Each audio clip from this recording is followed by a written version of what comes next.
You're listening to the world's smartest podcast network.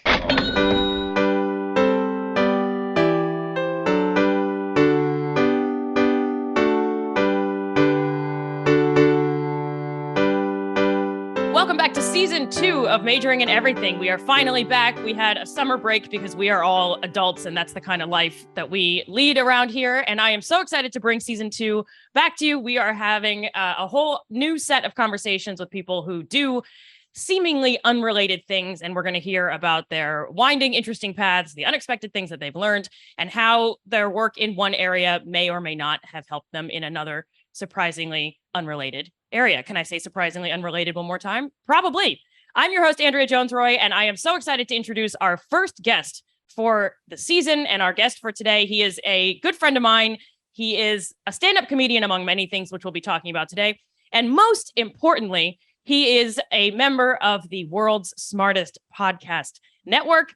He is the co-host of the Lost in America podcast. If you ever listened to this show before, you've probably heard him on our roundtables, and we'll talk about it more in a moment, but he also has a comedy album coming out. Welcome to the show, Turner Sparks. Thank you for having me, Andrea. Yes. It's great to be here. Thank you for the fantastic introduction. The comedy album, I'm gonna plug myself immediately. Yeah. It's called Double Happiness. It's coming out September 30th. But you can pre-order it now at turnersparks.com or at turnersparks on Instagram. Go there. I have that link tree thing set up. Oh, look at you. So listen, I'm big time. It's $6 a month. It's an app you pay for. I actually didn't realize you had to pay for it. I thought I was just, the only barrier was my own laziness, but it's my laziness plus $6. Plus, yeah, not everyone has $6. Nah, you know? Yeah. But anyway, so yeah, that's coming out September 30th. Okay. September 30th. Turnersparks.com, Double Happiness. I will say I saw it. It was recorded live at the Friars Club in New York City. Yes. And I saw it and it's awesome. And I would not lead anyone astray. So Turner is awesome. You have another album out now that people can preview if they can't wait for Double Happiness. Yes. Also, it's confusing to pitch both at once because the first one, which I recorded in 2019, is called Live from the Friars Club. And I recorded it live at the Friars Club, not thinking that I would then 3 years later record another one live at the Friars Club, but it's called Double Happiness. So when I'm like, yeah, this new one, I did it at the Friars Club. It's called Double Happiness. Like, where'd you do the first one? Well, it's actually, that one's called Live at the Friars Club. But this one, the first one's about moving back to America. I was in China for 12 years. That's how I knew you. I'm sure we'll get into that in a bit. And it's about moving, like repatriating to your own country. That's the first one. And this new one is about surviving a global pandemic in a 1-bedroom apartment in Brooklyn, New York with my wife. And your wife, I think we all leave feeling like your wife is the real hero. Of course. I mean, of course. Yeah. In all this. There's in no way am I a hero. Yeah. No, it's an awesome album. Check it out, turnersparks.com. And all right. So you lived in China for a bit. We met in China. You live in the United States now. We're just going to get the basic demographics down at this moment. Yeah. White. 5'11" and a half, 6 foot shoes. Yeah. Okay, great. Zodiac sign? Protestant. Okay. Zodiac sign. Pisces, is that one? I don't know. One. Yeah, I'm the fish. I'm the fish. You're the fish. Oh, that's nice. What does that mean for when your birthday is? This is already off the rails. March 1st. March 1st. Oh, okay. Yeah. All right. I am a Leo, and the only thing I know about Leos is we're self-involved, and true to form, I don't know what any of the other zodiac signs mean. So, so if you said Leo, I'd be like, oh, cool. And otherwise, I got nothing for you. So we got a Pisces in the house. I like that I said zodiac sign and you said Protestant. So we're going to keep that. Yeah. Well, I was just going and then keep that. Yeah, it's perfect. All right. So let's see. So you're from California originally, and you spent a lot of your life in China. Yes. And now you're here. Yes. I spent 12 years in China. Okay. From when I was 22 to 36 years old. If that's how math. No. 34. I was like, I'm not trying to come in hot with the arithmetic. But I was like, math is not one of my strong suits. Yeah. I mean, the man speaks Chinese. He's a stand-up comic. You can't expect a one brain. You can't have it all, folks. Yeah. All right. So how does one end up living in China for 12 years? Because was that on purpose? That's a long time to be like, I'm going to live on the other side of the world. Yeah, not on purpose. What happened was I graduated college in 2004, and You remember that time, right, Andrew? I also graduated in 2004. Yeah, it was very like, if you didn't know what to do, then basically the thing that everyone was doing was going abroad and teaching English. It was this like real easy cop out. Right. So you're not going to grad school. You're not going to go work at a corporation. And then, but it was a cop out that where your parents were also somehow proud of you. Yes. Yes. Because what the smart college students figured out is the way to get your parents off your back. It wasn't, you didn't have to go get a good job somewhere. You just needed to do something that they could brag about to their friends at a cocktail party. Right. So the kids would be like, the parents would be around. They'd be like, what are your kids doing? Like, oh, my son works on Wall Street. Ooh, my daughter's a banker. Ooh, my son lives in China. They don't even say what you do. Yeah. They just say where you live. And everyone's like, ooh, tell me more. So, right. Yeah. So it was, so I moved there. I was going to stay for 1 year. My brother had done the Peace Corps and he went to Bulgaria and it was 2 years. And I remember not wanting to do the Peace Corps because 2 years was too long of a commitment for me. Perfect. I was like, 2 years, that's a little much. I'll do a year and then I'll figure out what's going on after that. And I totally thought 9 months into so I went to Suzhou, Jiangsu province. Suzhou, it's on the east coast of China, an hour from Shanghai by train. At the time, it ended up later on being like 20 minutes with the bullet trains. It's wild. Yeah. I also will say that for listeners who aren't familiar with China's eastern cities, Suzhou is itself a huge city. When I first went there, I think it was for one of the shows you were doing, the Baijiu shows where we would all drink horrible Chinese liquor and then somehow find our way back to Shanghai. Baijiu debates. The Baijiu debates, that's what it was. I remember taking the train out there from Shanghai and being like, what sleepy fishing village am I headed to? And someone was like, oh, the population is 10 million people. Like it's bigger than New York City. Yes. It's huge. Yeah. There are 3 legitimate downtowns in Suzhou. And I remember going on stage in Shanghai and telling people like, we would perform. Well, we'll perform to expat audiences, the comedy shows. And I would be like, yeah, I live in Suzhou. And I remember I would have to then I started saying that and I could see blank stares. Like people had never heard of it. It was 20 minutes away by train. It's like, I'm not quite Hoboken, but like Jersey City distance. If you think of train distances, right? From like Manhattan. What's 20 minutes from your house on a trip? Like, it's very close. It was 50 miles, I think, but you could do it in 20 minutes on the train. And anyway, so I would just have to say like, it's the next city. Like I would have to explain what it was in a place 45 minutes away. But yeah, it's a city of 10 million people that no one's heard of. And so I moved there to teach English. I taught English for a year. And at the end of the year, I had all intentions of moving home. And then it's kind of a winding story, but I got a job at a newspaper.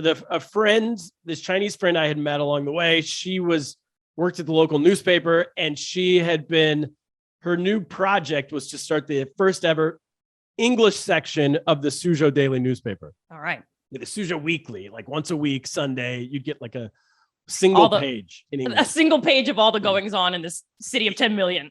Yeah. So she asked me to write for her. I had been a journalism major in college. Okay. And she asked me to write for her. So I did. And for fun, basically, for the last 6 months of that first year while I was teaching English. And then at the end of that year, she hired me full time.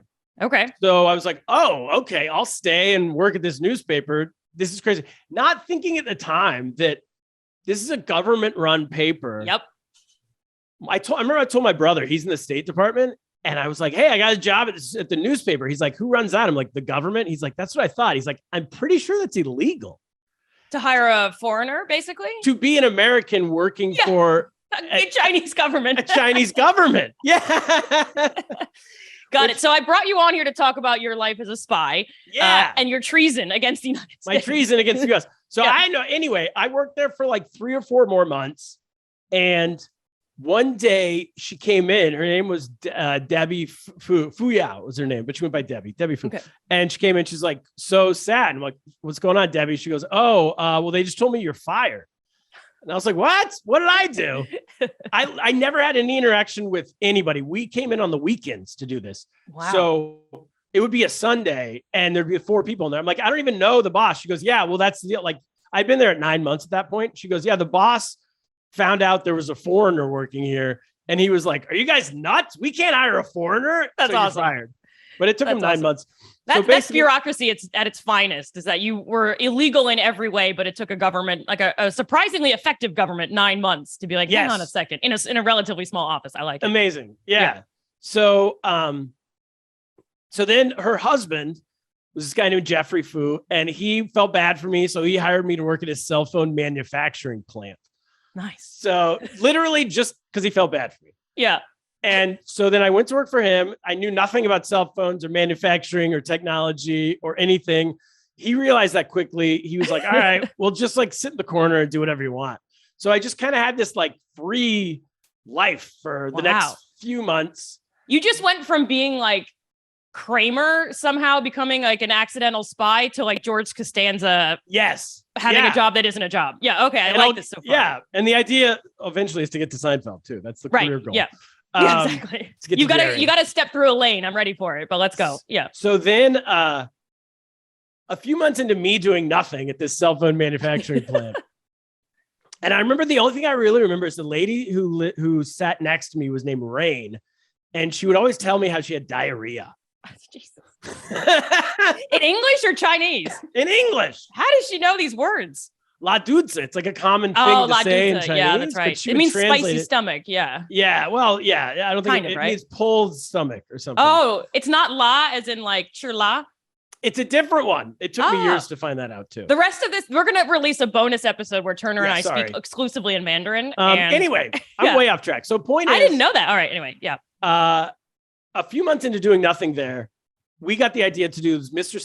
Softy ice cream trucks. My roommate from college, I went to University of Miami in Florida. His grandfather started Mr. Softy in the 1950s. Like the original Mr. Softy. Yeah, which if you don't know, it's not nationwide. So if you don't know, it's a truck.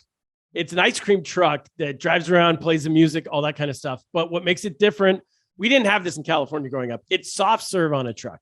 So it's like dip cones, banana splits, sundaes, milkshakes, like those, you pull the soft serve thing. Not like a popsicle you pull out of a exactly it's like not that. Yeah, it's Dairy Queen. It's Dairy Queen on a truck. Great. So we got the idea to do that, and so it was me and Jeffrey, who was running the cell phone manufacturing plant. He was a Chinese guy. He was in his mid 30s. We were I was 22 at the 23 I think at the time. Okay.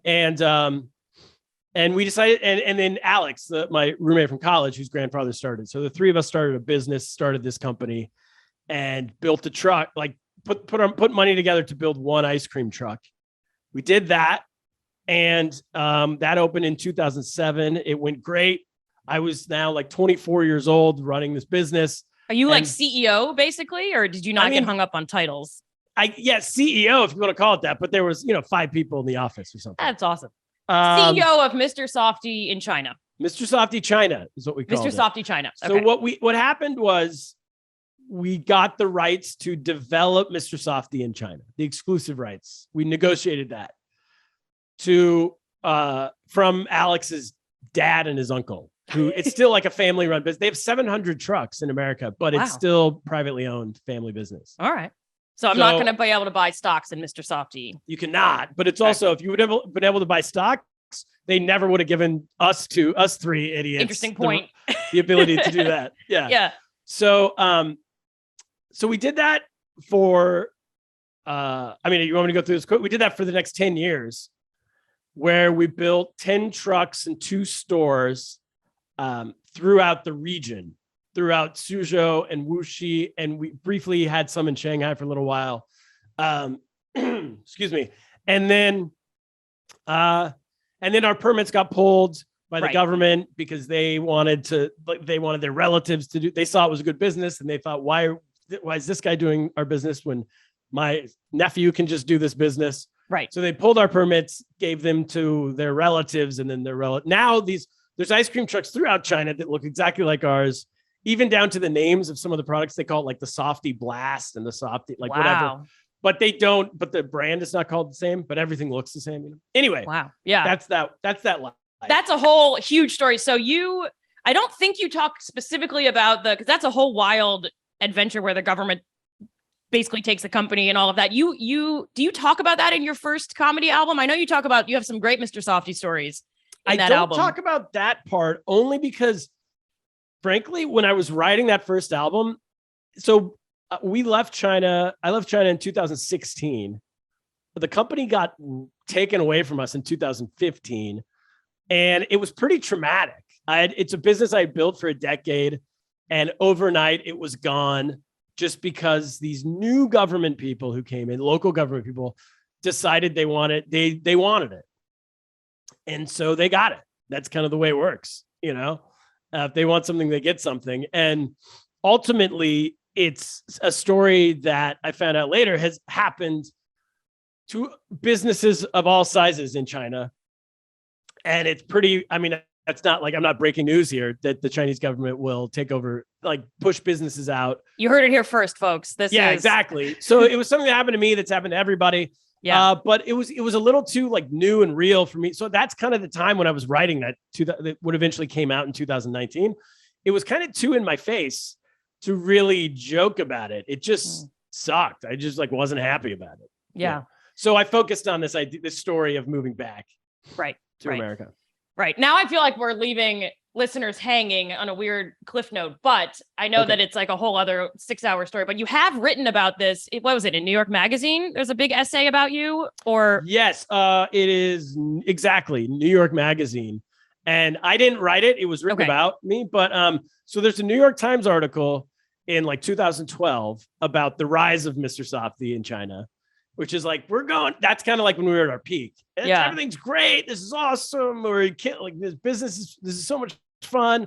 Everything's positive. And then New York Magazine wrote one, and I want to say 2017 or 18, where like the demise, like the second half, like after, the behind the music when they're like, when we come back from the break, right, everything crashes, everything falls apart. Yeah. Dream, it was too good to be true. And so those two put together is a pretty interesting story. All right.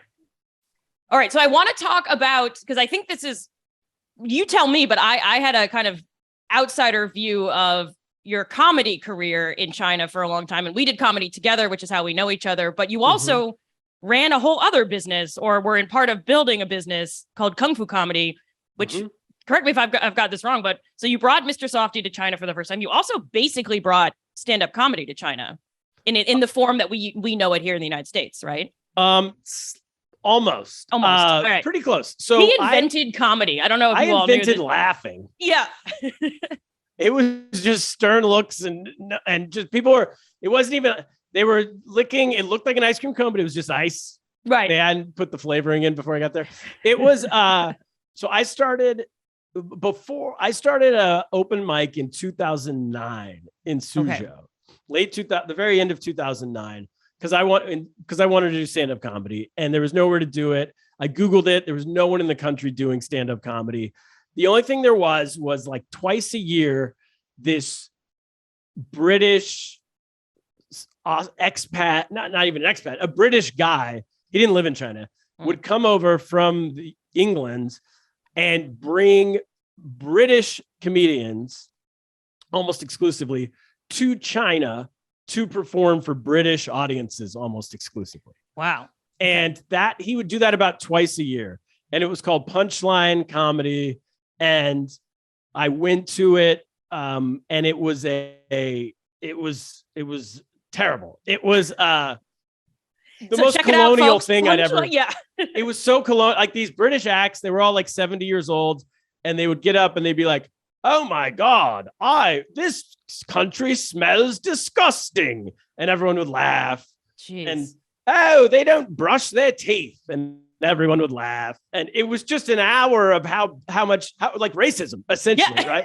How much they hated China and Chinese people and the British people. They wouldn't stand for this back in Nottingham, right. Everyone would laugh. And I remember also shout out to your British accent. That's quite good. Oh, thank you. I remember one joke specifically, and he goes, and he just crowd, who is British? They'd always ask, who's British? Because that's the only people they cared about to perform for. And most of the audience would be British, and they go, "Where are you from?" I remember once this guy goes, "I'm from like Southold or something."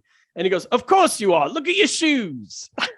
And everyone laughed. And I'm like, we're in China. Like, you can't do local British material in China. Yeah. Yeah, it's like but it's even more. I was going to say doing New York material, like, oh, that F train, in Shanghai. Yeah. But it's even more specific because if it's what are the shoes you're wearing in Park Slope or whatever, right? In some local, yeah. I'm like, what? So anyway, so that existed before me, and then there was an American guy in Beijing that had done a couple, like every once in a while, bring people over, but there was no local comedy scene in the country at all. Okay. And so we started an open mic in 2009, and about 2011, I think, Andy Curtin and Joe Schaefer and Audrey Murray started a open mic in Shanghai.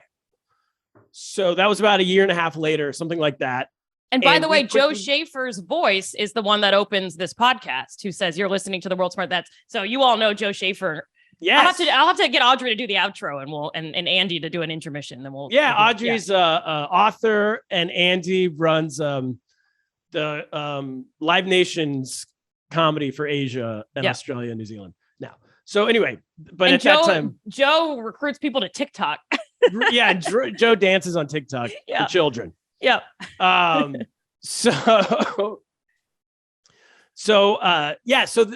We started it, and that first year it was just before I met any of them, it was me begging we did a once a month open mic, and anyone could perform open mic, but no one wanted to. So it was me like begging all my friends to perform with me because I wanted to do it, but I knew I couldn't do it by myself. We didn't have a light to tell you like it was time to get off stage. We didn't know you were supposed to do that.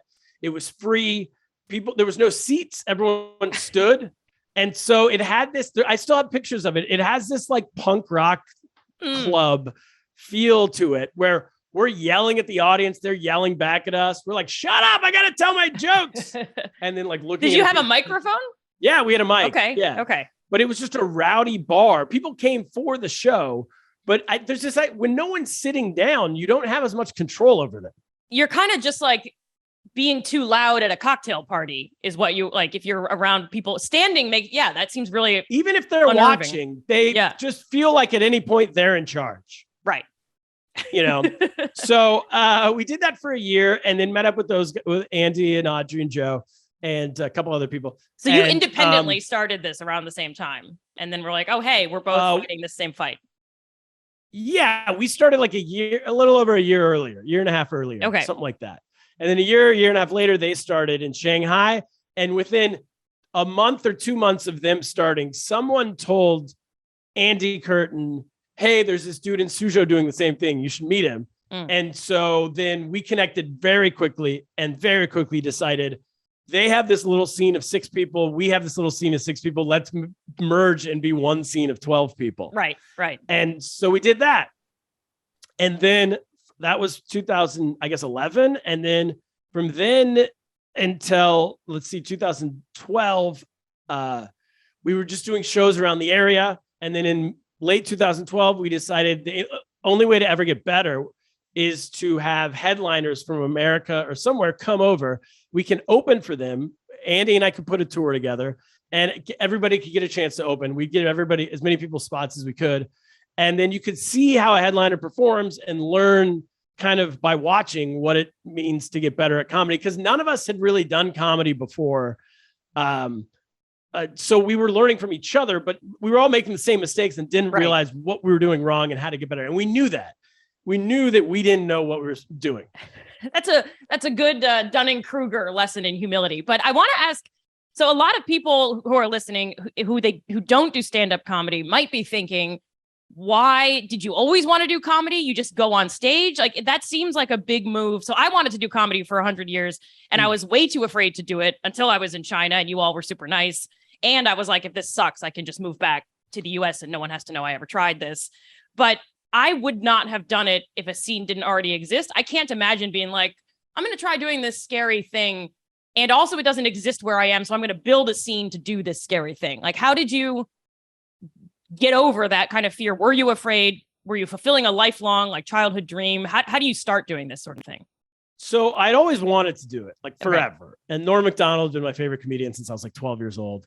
And I remember meeting this Australian guy who did it for a few months and quickly quit, but he also loved Norm Macdonald. So we're sitting in Suzhou. It wasn't as mapped out in our minds as you just made it out to be. Okay. It wasn't like we're going to create a scene and we're going to do a tour. It was literally just, we want to get on stage once and do this. Okay. And also we were drunk and we were at our friend's bar talking about how much we love stand-up and how much we love Norm and how we always wanted to do stand-up.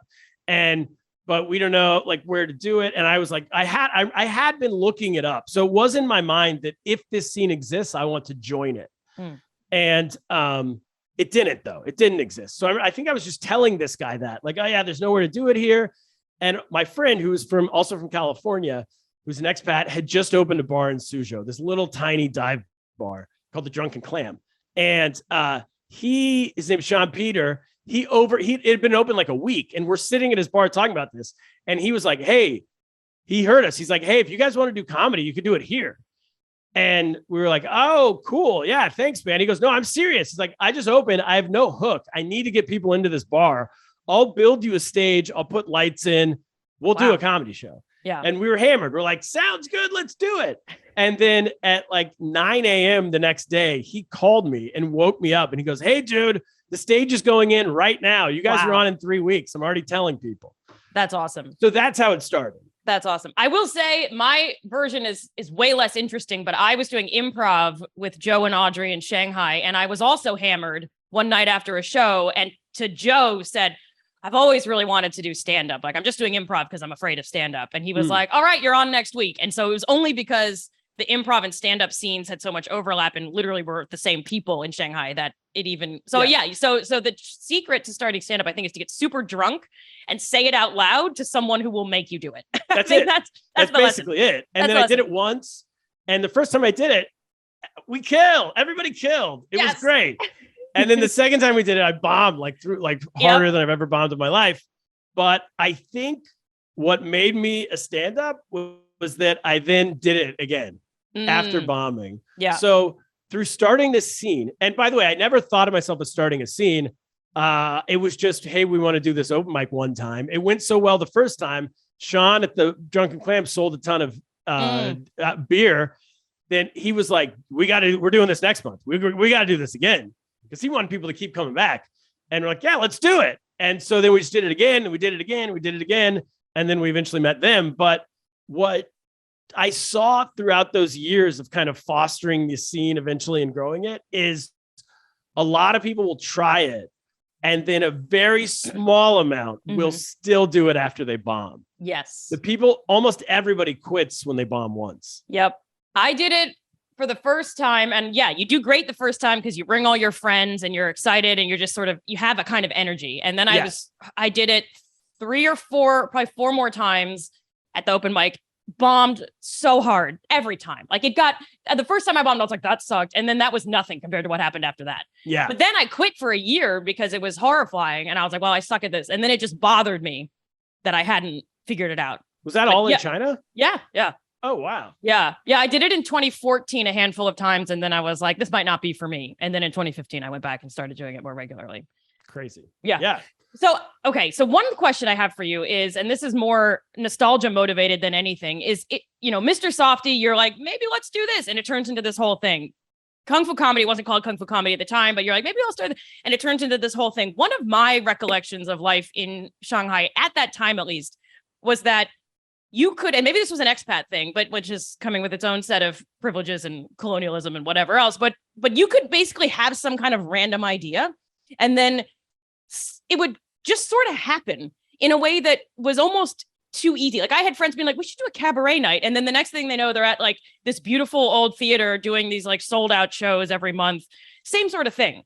Yeah. Is it the case that it's like at the time, China was just kind of yes-anding everyone and we could all just build whatever we want? And I didn't have a headwind like I do in New York. If I was in New York, I mean, I am in New York, but if I was like, I'm going to start a business doing, selling fire toys to someone, like, yeah.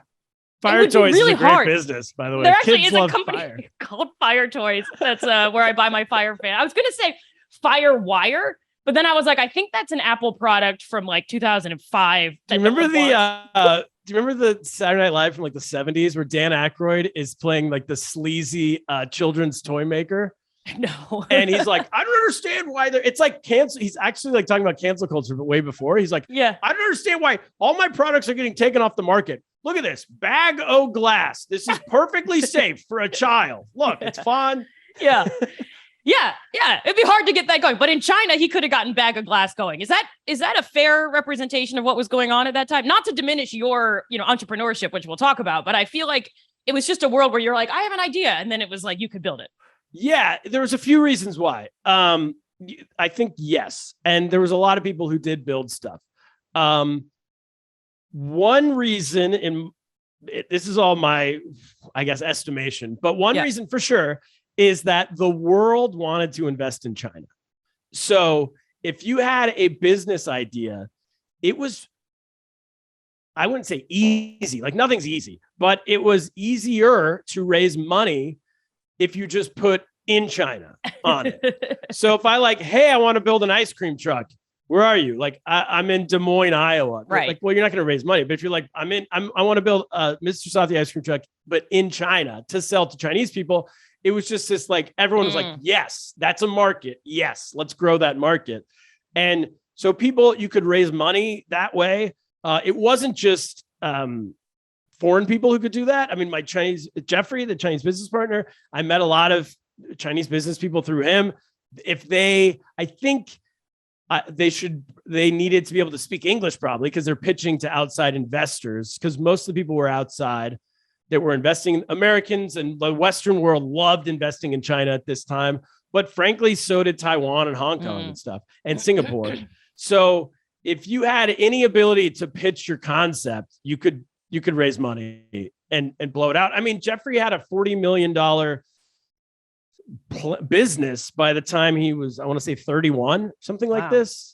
32, and we were 22. That's when we started. He was already on to his second project, Mr. Softy, at age 32. The American dream is alive. 1,000 employees. Yeah. And it was crazy. And so that was just kind of everybody I knew. Everybody was Mark Sekia, who ran Sherpas, which was like a really early version of a food delivery service that now seamless. It was that, but like 20 years ago. Yeah. Destroyed, made a ton of money. And I don't know if he raised or needed to raise or whatever it was, but yeah, if you had a concept, it was, and there also just wasn't a lot there yet. So you didn't have to invent an idea. You could take an idea from another part of the world, bring it there, and people were like, yes. And then with Mr. Softy, there was also this fascination from the Chinese world of outside products and ideas. So when we opened Mr. Softy the first day, we were really concerned that no one would know what it was. That was like the biggest, we're going to put this thing on the street. No one knows what an ice cream truck is. Turned out like the first day it was lines. We had to double the staff on the truck because you know how an ice cream truck, you open one window and you serve.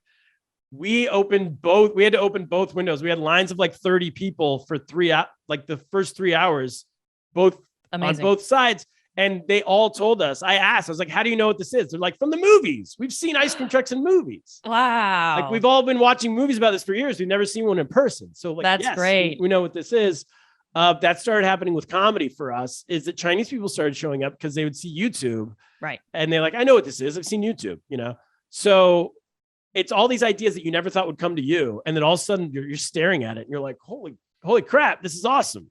Yeah. So, all that just made it a fascinating time and a place to live in that I think contributed to it. I might be missing there was another aspect of this I had, but I forgot. Anyway, I think all those combined made it this like gold rush mentality that just do it now. You got to do it fast. You got to do it now. Yeah. And go for it. Yeah, no, I felt the same way. The only other piece that I always wondered about was I remember feeling very strongly. I was only there for 3 years, but early on when I got there, I was like, should I go do this thing or try that thing? And then I was like, I'm in China. I can do whatever I want. And there's just sort of this liberating feeling where it's like, I'm halfway across the world from anyone I know. And I need a VPN to get on Instagram so no one knows what I'm doing, And so it was a very liberating. There was no embarrassment factor. I used to do a joke that when we were in Shanghai that I said, this is the funnest place to live in the world because nobody's parents live here. Yeah. Yeah. So meaning like the expat, we're speaking to an expat audience. So all of us can go out till like 6 a.m. tomorrow morning. Yeah. And nobody's like, somebody's gonna be like, oh man, I got to be home. I got to be at my grandma's house for dinner in November. Right. Like nobody, you know. We were actually unsupervised. Like and we were all like pretty young. I mean, I was young. I got there when I was 22. Yeah. Yeah. I got there when I was 31, but I had spent my 20s in grad school. So I was like, we're making up for lost time, baby. Like, it was really intense. Yeah. And so but as you said, there was no embarrassment factor. If you did something, it failed, like, yeah, whatever, who cares? If you tried stand-up comedy, that was probably why I mean, I never thought about it, but it probably would have been harder for me to try stand-up comedy in America at that time. But also, frankly, there was nothing to do in Suzhou. So the fact that I just said, hey, me and these 3 other people are going to do stand-up comedy, and we packed this bar. Yeah. None of us had ever done it before. And everyone loved it because it was just like, hey, and also Suzhou was a pretty small community at that time of expats and stuff. So everyone kind of knew us. So it's like, hey, it's the same thing happens here where, I don't know if you've ever been to like a Filipino wedding in like New Jersey, but like the entire town the whole Filipino community comes out. Right. Because they're a community, because they all know each other. Right. So there was a expat community like that where everyone kind of knew each other. So anytime it was somebody's birthday, 300 people would show up because you all kind of know them. And it was the only thing to do in town that night. Right. Yeah. And you don't have like, oh, my childhood friends are over there, or I'm going, like, you don't have family around, but you also obligation. Don't have obligations. There's none. There's no obligations. Yeah. And I always thought that after living there for a while, back to the business thing, it made me really understand why the mafia was so successful in the US. Because I was like, oh, they have their own world and their own language that they can live in this city, say New York, but exist in their own ecosystem within that really outsiders aren't coming in and going out that much. And they can always speak in their own language, even in public, they're in private. And there was a sense of that in the expat world as well, to where with contacts, like, hey, I want to start this kind of a business. All right, well, we know somebody who does something like that. Right. There's always someone. Right. Yeah. And it's people who are interested in doing maybe weird stuff or taking a chance because they've already selected into living in China. So they're already kind of like open to weird, crazy things as well. No, and you also, I think, quickly feel like the king of the world, because when I was at Cirque, which was a nightclub, and I had no access to nightclub scenes in the United States. I'm not a cool person. I didn't go to nightclubs, but I knew the people I worked with, who then knew all the people who ran various other bars or ran other restaurants or ran other nightclubs. And so we would just waltz around like VIPs everywhere, because our best friend, their friend, owned this other place. Right. Yeah. And so you just sort of feel like a hero. And very mafia like. And now that I think about it. Yeah, I always thought that. I'm like, I get it now. I really get the mafia. I should also say, I want to walk back my like, oh, maybe it was just privilege and colonialism. Like, I don't know that that's true for this world. I will say it absolutely. I'll own it for NYU Shanghai. Like, I was there and we were starting NYU's campus there. And literally the mission was like, not in so many words, but it was like, Western education is the best. So here you go. Welcome to, a bright new horizon. Thank you so much. Yeah. And liberal arts and blah, blah, blah. So we were pretty blatant, but I don't know that any of us otherwise, like with circus or comedy, it never felt like we were like, this is the way comedy goes, right? As you said, locals would show up. And then one of the things I loved about the comedy scene was that it was actually a great way to interact with local Chinese people and get to know them and then do it in multiple languages, right? Like, it was... Yeah, I mean, it was like, so our mission, Andy and I, once we kind of formed that group in 2011, whatever it was, Andy and I quickly, realized that, and everyone, I think, kind of realized that we were the two people willing to do the work to actually put a scene together, and everyone else just kind of wanted to show up and tell jokes, which is totally fine. But so therefore we just kind of took control of it. We're like, all right, we'll do all the stuff and make it happen. And so, excuse me, our mission early on though was, we want to be nothing like the British people we saw coming in and telling everyone they smelled bad and they were gross and stuff. We want to do the opposite. We want to do comedy about China along to Chinese audiences, obviously with foreign audiences as well. We're doing it in English for the most part, but we also wanted Chinese language comedy to come in as soon as possible. We wanted Chinese people on stage. And I think we accomplished that. Yeah. It took a little while to get the Chinese shows going. I don't know if they were already going by the time you were there or not. They had just started, I think. Okay. And they were really well attended. There was a Chinese open mic and Chinese shows. Yeah. So our goal was to kind of bring everybody together through comedy, not to be like, we're better. Frankly, better than you is what they were trying to say. Right.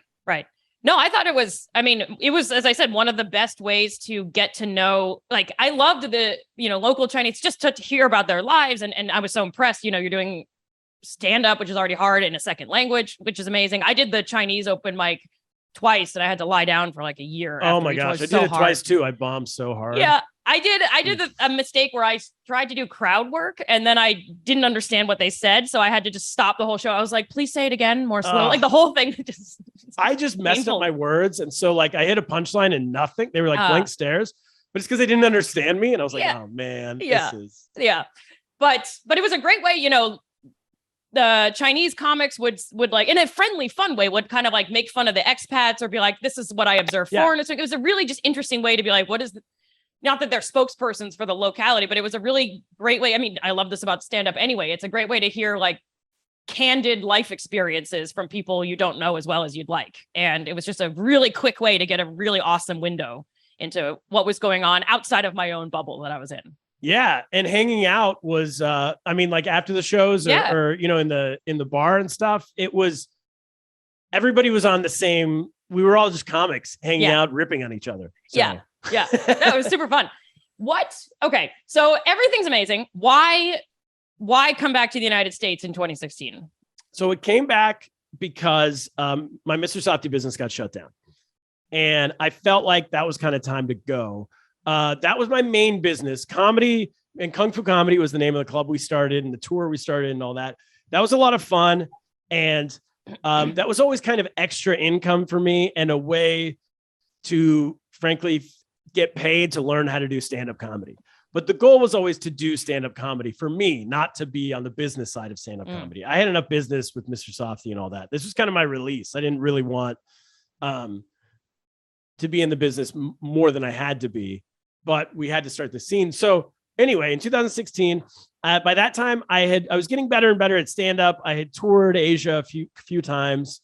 I had done the Hong Kong Comedy Festival, which is like the big competition there. Which is a lot of fun. The scene is very cool. People listening may not know this, that across Asia, there are awesome comedy scenes, often like bilingual comedy scenes, English and something else. And it's a great way to like travel around the region, get to know people, Singapore, Hong Kong, people were going to Myanmar, all that stuff. So yeah, everywhere. It was awesome. So the scene we built in Suzhou and Shanghai, we had one venue in each city, was happening at the same time in Japan, South Korea, Burma, like Myanmar, Cambodia. I can't remember which it is, Myanmar or Burma. I never know. Well, Burma is, the junta calls it Myanmar.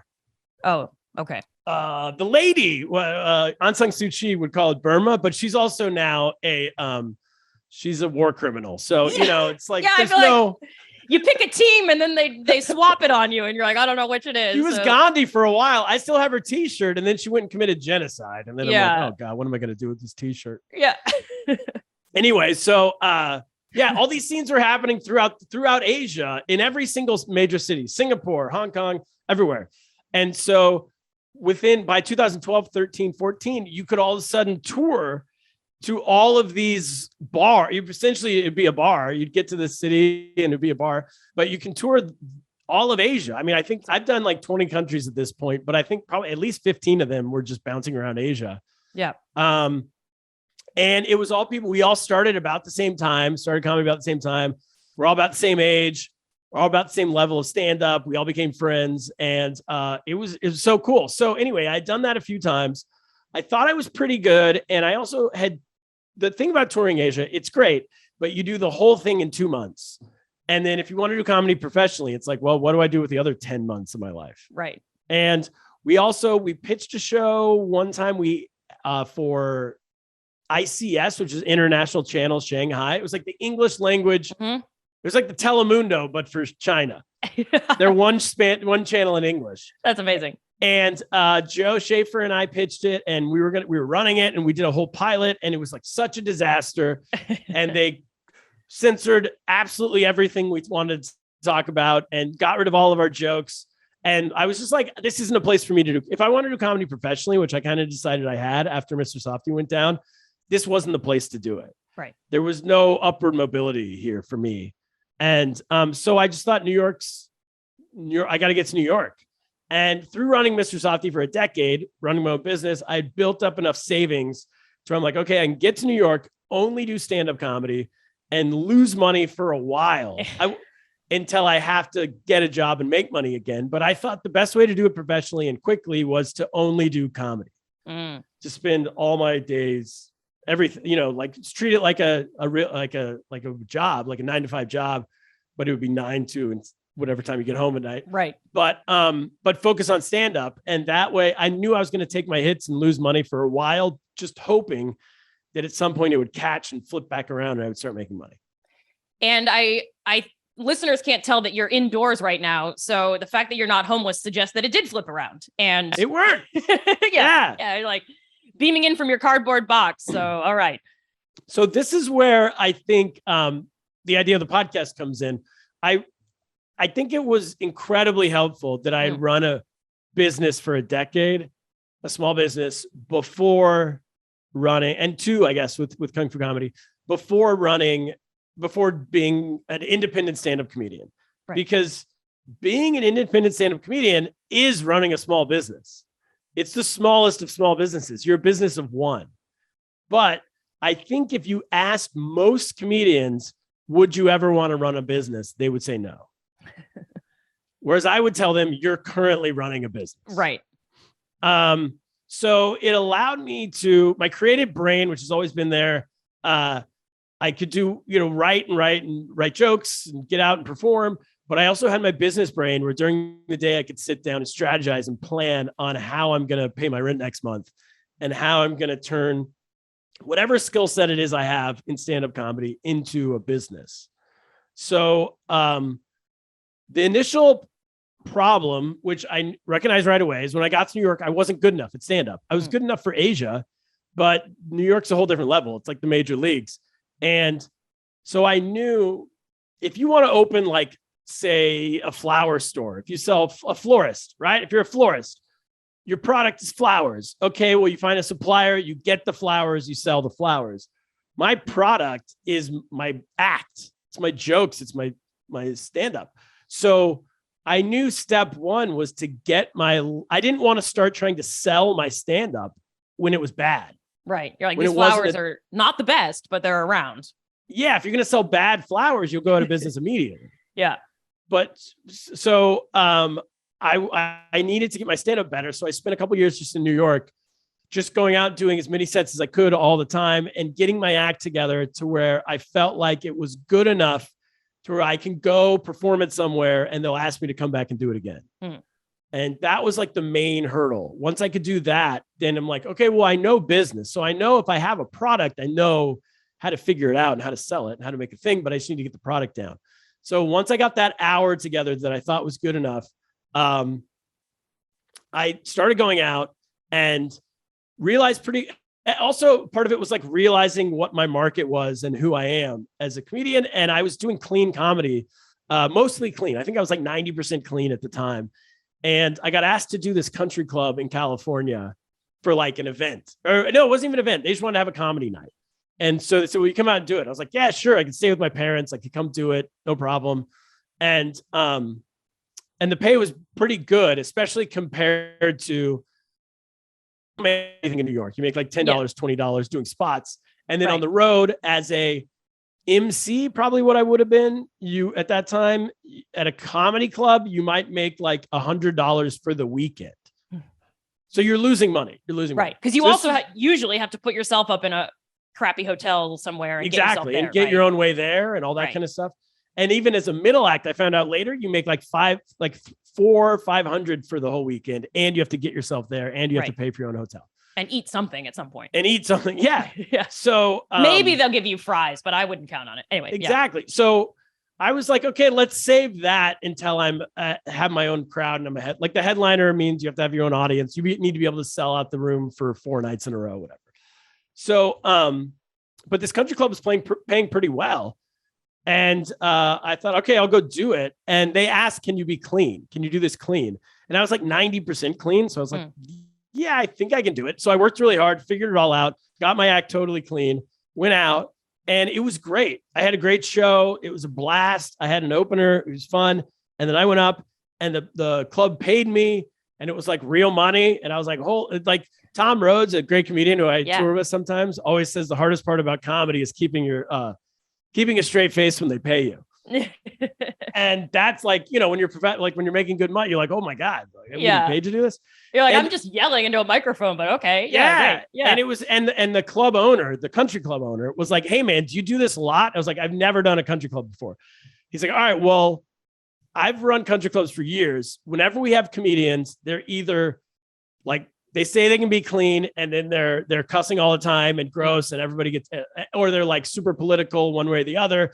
Everybody gets offended. These are my members. These aren't like a random audience. These people can fire me, so I'm the one who booked it. So it's like, it's either that and everyone's mad and everyone wants comedy again, or it's like someone who's 100 years old and is boring and everyone's falling asleep. You're the first person I've seen who can do this and not be either one of those. You got to do more of this. So then I realized, like, okay, here's a path. My goal is to tell jokes for a living and get better as I do it. But I need to make money to be able to continue doing it. Otherwise I need a day job, Right. And so I saw that this was a path to do that. And he connected me with a couple other clubs. I did those also went really well. And then I just decided, like, one thing I learned in business is once you see the opportunity and it's real, you have to like attack it. You got to just go for it, because that's the difference, I think, between a lot of successful business people and people who don't really get into business or it doesn't work out, is that everyone gets an opportunity at some point. And it might not be exactly what you thought it was going to be. It might not look like what you thought it was going to look like, but you'll get it. And all it is recognizing it and then going 100% into it. And so I recognized that. And I thought, yeah, let's go for this. This is a way to make a living. And now I do about like 30 or 40 country clubs a year. And it's how I make 80% of my living, I would say. The rest is I do comedy clubs. They still don't pay very much. And I do, and then I have my albums are played on the radio, and that pays that's does well. And then other stuff with the podcast, but a lot of it, maybe not 80%, but at least 60% from doing these clean shows at country clubs. I feel like I want to backtrack. First of all, that's amazing advice. And I'm going to pull that piece out and listen to it myself, because I'm very quick to be like, nothing's going right. And then I just miss opportunities. So that note to self. But I will backtrack on some of the comments or the hypotheses from earlier about China, where I was like, well, it's a scene where you could, imagine something and then make it happen. Yes, that was true. But you also stand out to me as someone, and I've observed this since coming back to the US, because we came back around the same time. I feel like there's a good controlled experiment going on here in terms of who's making money from comedy right now between the two of us. But you did the same thing here, where you said, hey, I want to go and make a living from comedy.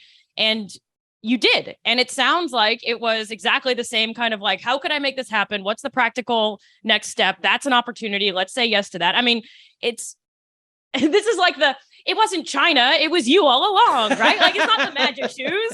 Whereas I'm like, I think it was China for me. And that was probably true for me, because I'm not doing anything right now. But I've been impressed even before I thought of the idea for this podcast years ago. I went out to Sacramento and did some shows with you and Keith Lowell Jensen. It was super fun. And I remember just observing, not to be a creep, but observing at the time, I was like, oh, what was this? Probably 2017, maybe 2018. Yeah. I was like, Turner is treating this like a business. Like I don't know if you ever wrote it down in a formal like business plan model, the way you imagine whiteboarding it for like a startup. But I was like, he's just treating this like he would if he were trying to build a business that was selling fire toys or whatever else. Right. And I was very impressed by that. And most comedians I know, which is a huge selection bias, because I wander around, and most comedians I know are like, I'm going to put in the reps and hopefully that's enough. And at least that's my mentality. I shouldn't speak for others, but I feel like that's the world that I'm in. It's just like at some point, the big break is going to come and you kind of made your break, which is awesome. And now you make a living from comedy, which is what we're all trying to do. And very few of us do. Thanks. Well, thank you. First of all, you're super funny. I should add that it's not just like, thank you, the can-do attitude. Like you have to bring the talent as well. And these people needed to think you were funny and blah, blah, blah. So yes. No, well, thanks. I think that something I read a long time ago, I honestly can't remember who said it, but they said that it might've been like Warren Buffett or something. I don't know. Okay. It was someone like that, but it really stuck with me. And he said the key to business is if you can get rid of ego and get rid of fear, you can do anything. And what stops most people is either ego or fear. And it's ego or it's fear that what if this goes wrong, right? What if I do that show and they hate me? And it's ego that I'm better than this. I don't have to do this. And I think that a lot of people, first of all, a lot of people in comedy are like, they're a lot younger. And it's just is an advantage, frankly, to have 10 years of business experience. But also I think a lot of people wouldn't do what I remember initially when I started doing country clubs, telling comedians, and most were like, oh, I would never do that. I would never do that.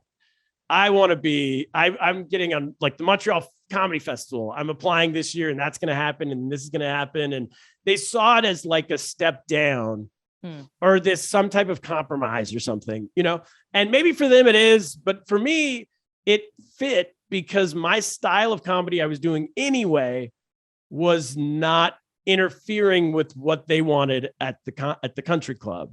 Right. And so I was like, I could also, like, I grew up as a kid. My dad was in a country club. I just kind of knew the world.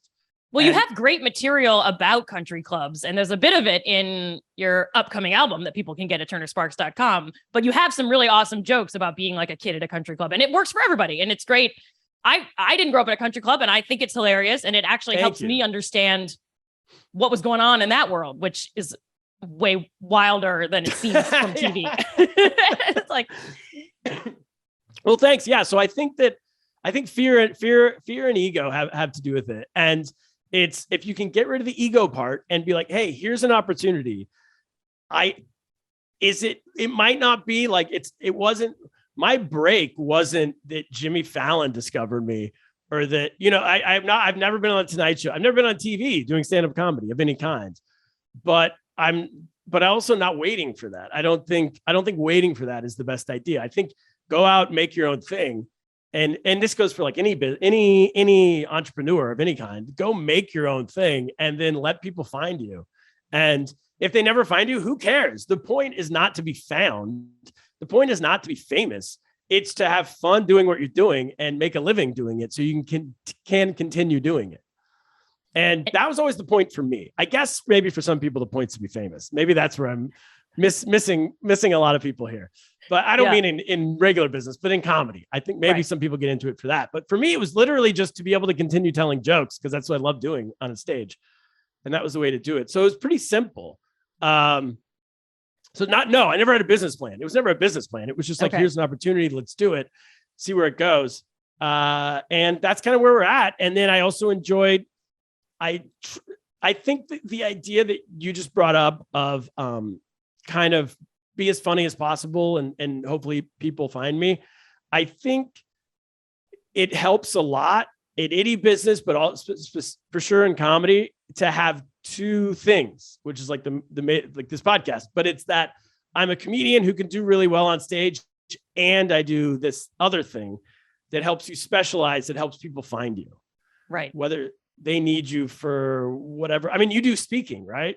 Right. Public speaking. So that's perfect. That's what I mean. Like you're a funny stand-up comedian who also is this political scientist, like genius speaker. And so therefore you can go do that. And there's no one else. I don't know any other. I mean, I was about to name a stand-up comedian in New York as an example, but I won't name them personally. But I mean, like, we'll talk after the show. Think of the comics we know. They're not going on stage and talking about political science. So you've done it. You're doing it. I will say, I talked about political science last night on the midnight show at the Grizzly Pear Comedy Club, much to the dismay of literally everyone in the room, right? It's 1 a.m. And I was like, actually, my degree is in political science. And I was like, this is the worst thing I could have said my point is the opposite, though. Right. When you go speak, when you go have a speaking engagement where which you're paid handsomely for, right? They want you. They don't. Those are my country clubs. Yeah, they want you. Whatever company's having an annual retreat. Yeah. Because you can do those things. So my like slight tweak was just being clean. I'm like, all right, if I'm clean, it gives me an advantage. It gives me something slightly different. And then the latest thing is, and then with the podcast again, like I through living in China and comedy and stuff, I've gone to a lot of countries in the world. I'm very interested in the world. And so therefore that was another slight tweak, which gets to my podcast, which is I'm a comedian, but also I'm interested in the world. Right. And then, all right, that's the other angle, Right. Yeah. We haven't mentioned the podcast. I should also say that, again, credit to your, I guess I would say like entrepreneurship energy or sort of willingness to just go down different paths. Is the World's Smartest Podcast Network only exists because of you. And I think you texted me one day and said, you have a podcast, don't you?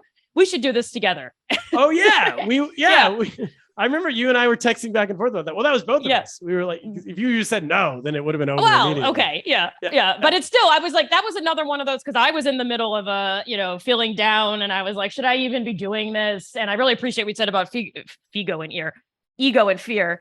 And then you texted and said, let's make a network. And I was like, oh, and that sort of kept me going. So it's really seeing you just say like, here's a cool idea. Why not do this? What we found impressive. Your show and our show and Andrew Heaton's show, what's his show called? The Political Orphanage, all had in common was that we weren't on either side of this like crazy extreme debate going on. And there was this time in comedy, I hope it's almost over. It's still kind of going, but where even comedy has gotten affected by like politics. Yeah. And you have to be like really hard one way or the other. Like, are you a woke comic or are you are you storming the Capitol? Like those are the two options. And it's like, why can't I just be a comedian? And why can't we talk about the world and about politics and all this stuff without having to without through a MSNBC lens or a Fox News lens? Why can't we just do it? So I thought we all had that in common, and we might have similar audiences. Yes. Yeah. And so Lost in America podcast is super awesome. It's literally how I get a lot of my world news these days. And you interview comedians who are local to different countries, and they tell you kind of what's going on the ground in terms of, you've got Venezuela, you've got Ukraine, you've got all kinds of places that we otherwise would not really be hearing from humans on the ground living through it. Right. Yeah, we talked to the comedians living in the middle of the global news story that we're all reading about. Yeah. We get them on the podcast. They explain to us what it's like on the ground there. And it's being explained by a comedian. So it's usually pretty funny. Right. Even if it's dark, the subject matter is dark. And like the war in Ukraine, we've had people in bomb shelters in Kiev. And then we just filmed a show. So Kaplan and I self-financed this idea of turning the podcast into a TV show. So we went to El Salvador and filmed what's going to be like a half-hour TV pilot version of that we're going to try and sell. That's awesome. Instead of talking to the people on a podcast, we actually go to the country, meet with the comedians, experience the story with them. So the story for that is Bitcoin has become the legal currency of El Salvador. So the topic is, what's it like to live in a country where Bitcoin is your currency? Right. This is like, maybe I'll alienate everybody, but this is like what Vice wishes it could be. Oh man. Well, if we could get on Vice, I mean, Vice is a good, I haven't watched Vice in a long time, so I don't know where you're at currently, but that's someone we'll probably be pitching to, I'd imagine. Yeah. Okay. In that case, I'll say this is a perfect fit for Vice. No, well, what's going on with Vice? Yeah. Tell me, who cares? What's going on with Vice? No, I don't know. My understanding of what's happening in Vice is it is that, but they tend to like zoom in on the more like, it's always the drug lords and the crime scene and they go like a little sensationalist, hallucinogen mountaintop or whatever, right? Yes, as opposed to like what's actually happening. But I don't know. Now we're going to alienate all our Vice listeners. Hey, so all right. So one thing I want to, we're going to wrap this up soon, but I want to ask maybe a difficult question, which is, what would you say is the hardest part of your life now? And I'm thinking in the professional realm. So as far as like the comedy stuff goes, the podcast, the business side of things that we've been working on, like what is it that you're like worried about? What is there something that's like what's the challenge basically in your life right now? The challenge currently is writing a new hour of stand-up comedy. So the way stand-up works is it's exact opposite of like music, right? Like a band puts out an album and then they tour off that album for 20 years. Yeah. And if there's hits, like 50 years, whatever. Yeah. Comedy is the second you put out an album, you need to start writing a new one, or second you put out a special, whatever it might be, you have to start writing a new one because a lot of people have seen this. And even if all of your crowd has not seen it, like there's this argument that like, come on, like you go back to Dallas and you're not going to have the same audience there as you had before. But my argument to that is, yeah, but I want the same audience there plus their friends. So I think if I went to see a comedian and I loved him, and then a year later I went to see him again and they did the exact same jokes I heard the year before, I wouldn't go again. I'd be like, well, I don't know. They kind of burned me. That's kind of it. Yeah. So I don't want to put my audience in that situation. So I want to have new material every time I go back. And I only will go back to a city if I have new material. But I also want to just continue putting out new stuff. So I just put out, it's coming out September 30th, this new record. And so now I'm kind of starting over again. And that's for sure the most nerve-wracking. It keeps me up at night. It's like, because I want to get these new jokes together. I want to make sure the jokes they're better, than at least as good as the last stuff, hopefully better, that the topic I'm talking about is interesting. I'm not even sure what I'm talking about yet. I kind of craft my hours as one full show. So I want it to have a theme. And I'm scared to death that it's not going to be good. It's never going to come, that it's like, where is this material coming from? Hopefully it does at some point. But that for sure is the biggest challenge. The biggest challenge is figuring out how much to tour versus how much to stay at home, because my wife's here and I don't want to be on the road all the time. Right. So it's a mix, but I want to be on the road. If I'm here too much, she's like, get out of here, go on the road. Yeah. So she's your new tour manager. She'll just book you to be somewhere else when she's ready for a break. Yeah, exactly. Yeah. So it's finding that balance, but for sure, creatively and professionally, it's figuring out this new hour. Yeah. Yeah. I mean, this is especially if you're booked to show up somewhere with a new hour of material, not like an 8-minute set around I have the one corner. in November that I did last year. And I knew when the next day they were like, can you come back next year? And I was like, yes. And then immediately I was like, I should not have said yes. Right. We got to time that differently. Yeah. Is it, you also still do a live streaming show on Fridays, right? That folks can check out if they want to hear you basically work on your new hour, right? That's now moved to Wednesday nights in Brooklyn live. Oh, okay. Oh, never mind. So it's the Postmark Cafe in Brooklyn. All right. It's not online anymore. Oh, okay. All right. Well, if you're in Brooklyn, go to the Postmark Cafe and see Turner work out. See if Turner can get it together by November. Yes. It's called The Living Room Show. Every Wednesday. It's free. We just take tips so we can pay the comics. Yeah, no, it's an awesome show. It's also, I will say, and then we really will wrap this up. I have become more clean. I wasn't particularly not clean before, but I see the value in being clean, and it's a clean show. It's family friendly. Yeah. Postmark Cafe as well. And your live streams have been as well. And I think that honestly, it opens up more doors than it closes. And so I appreciate that. And thanks for doing it. You're always awesome when you do it. And I think it makes our shows more, the topics people talk about are incredibly diverse. Yeah. Because and then I'll notice it when I go watch stand up, particularly if it's not very good, if it's not a very good club or not very good shows, you'll find like a lot of the comics talking about the same thing. It's very noticeable. Dating apps, living alone. Yeah. Whatever. Being gross. Yeah. And so, I'm not one of those people that's like, I'm not like, everyone has to be clean. Norm's my favorite comedian, Norm Macdonald. Yeah. He's not clean. But I do find there is value. It does make for an interesting show. I will say, okay, now we're really going to end after this. And I didn't go down this route just because you and I have talked about this at length, but I think folks listening might be curious. So one of the questions I always got asked was when I was doing stand-up comedy in China was, well, what do you do with their censorship? You can't talk about anything. And oh yeah. And to me, that didn't feel constraining at all.